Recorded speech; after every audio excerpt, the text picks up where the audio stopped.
हम सुधाकर जी को बहुत बहुत आभार प्रकट करते हैं।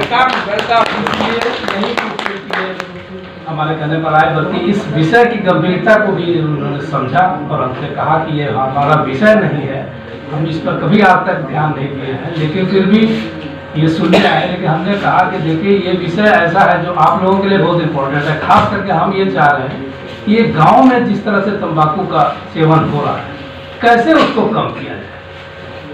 हम लोगों ने एक अंतर्राष्ट्रीय संस्था है यूनियन दिल्ली में, जो ट्यूबरक्लोसिस और लंग डिजीज़ के ऊपर काम करती है, और उन्होंने इस पर हम लोगों के साथ आने का अपना एक सहमति दिया है। और उन्होंने कहा है कि इसको आप गांव के तरफ, और जब मैं आप लोगों को बताने में ज़रा सा भी हिचक नहीं है कि शहरों में काफ़ी कुछ कमी लाई है।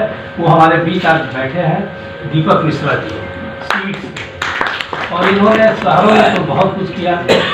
आप देखिएगा स्मोकिंग, कभी ट्रेन के अंदर कभी आप स्मोकिंग करते हुए किसी को बहुत कम देखेंगे। एक ज़माना था कि लोग बिल्कुल आप बैठे नहीं कि आपके बगल में सिगरेट सुल गया और बीड़ी सुल गया और आप लोग को धुआं। और ये भी आप जान लीजिए कि सेकेंड हैंड स्मोक, मतलब जो आदमी सिगरेट नहीं पीता, अगर उसके बगल में कोई अगर सिगरेट धुआं फेंक रहा है, वो आपको ज़्यादा नुकसानदेह है उससे। तो जिसको हम लोग सेकेंड हैंड स्मोक करते हैं, वो बहुत खतरनाक है। तो ये सब विषय एक ऐसा है जिसमें मैं इसको एक गंभीर विषय समझता हूँ।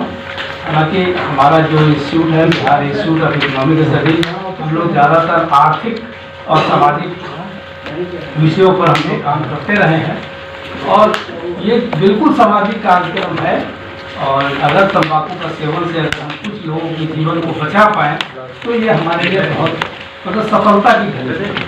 और हम इसकी कामना आप सबों से भी करते हैं कि आप लोग जहाँ तक हो सके हमको इसकी एक राह भी बताएं, कैसे हम इसको गांव की ओर ले जाएं। और इसका एक हमारा नारा होगा, इसमें जो आप देखे होंगे कि तंबाकू छोड़ें और परिवार से जुड़ें। दूसरा हम चाह रहे हैं कि चलो गाँव की ओर, मतलब शहरों में बहुत कुछ हम लोगों ने किया है, लेकिन अब गाँव में हम लोग कैसे प्रवेश करें, क्या स्ट्रेटजी अपनाएं। जैसा कि आप लोग भी जानते होंगे कि गांव में दो चीज, खैनी और बीड़ी, काफ़ी ज़्यादा मात्रा में।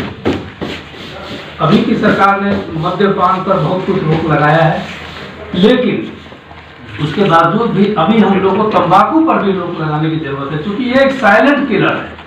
आप इसको ध्यान देंगे, अगर इसका सेवन अगर 10-15 साल के बच्चे से शुरू होता है तो इसकी आयु 50 वर्ष आते आते इसका जो है सो इसके दुष्परिणाम उसको दिखने लगे, और उससे अंततः उसकी मृत्यु इसी कारण से होगी।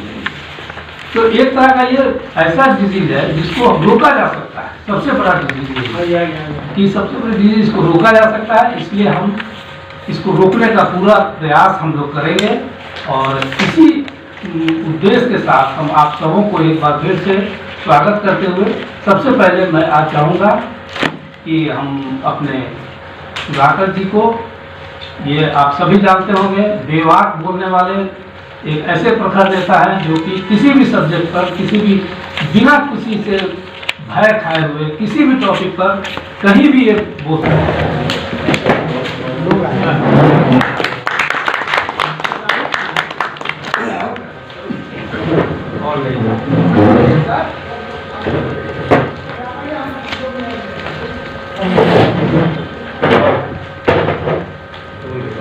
अरे क्या बोलेगा। और 27 करोड़ लोग इस देश में तंबाकू का सेवन करते हैं। उसको आंकड़ों के हिसाब से, परसेंटेज के हिसाब से देखें तो ये 28.6% एडल्ट पॉपुलेशन जो है देश का, जिसकी चर्चा डॉक्टर प्यारेलाल जी कह रहे थे। ग्लोबल एडल्ट टोबैको सर्वे का जो रिपोर्ट है वो कहता है हिंदुस्तान में 28.6% लोग तंबाकू। अब उस 27 करोड़ लोगों में से एक अनुमान है हमारे मेडिकल फैकल्टी का कि 9 करोड़ लोगों का प्री मैच्योर डेथ होना है, और 3 खास तौर से प्रमुख बीमारियों से।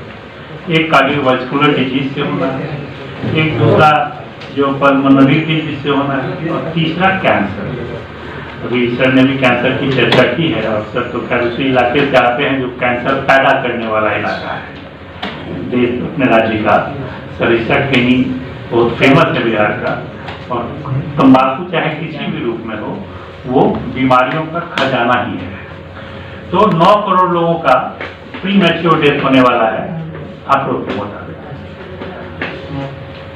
13 लाख लोगों की मौत होती है हर साल तंबाकू जनित रोगों से। प्यारेलाल जी ने 10 लाख बताया, मैं अब करेक्ट कर दूं सर, जो लेटेस्ट आंकड़ा है वो 13 लाख लोगों की मौत होती है तंबाकू जनित रोगों से हर साल इस देश में। अगर 13 लाख लोगों की मौत हो रही है, इसका मतलब 13 लाख कस्टमर तंबाकू उद्योग के कम हो रहे हैं। उस हिसाब से तंबाकू उद्योग का धंधा मंदा होना चाहिए। लेकिन आपको जान के ताज्जुब होगा कि तंबाकू उद्योग दिन दूनी रात चौगुनी प्रगति कर रहा है, मुनाफे कमा रहा है। कहां से कर रहा है?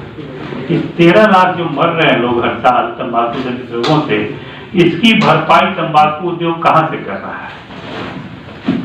आज कोई तंबाकू सेवन करना शुरू करता है और कल से उसको कैंसर नहीं हो जाता है, कल उसको हार्ट डिजीज नहीं हो जाता है, थोड़ा समय लेता है।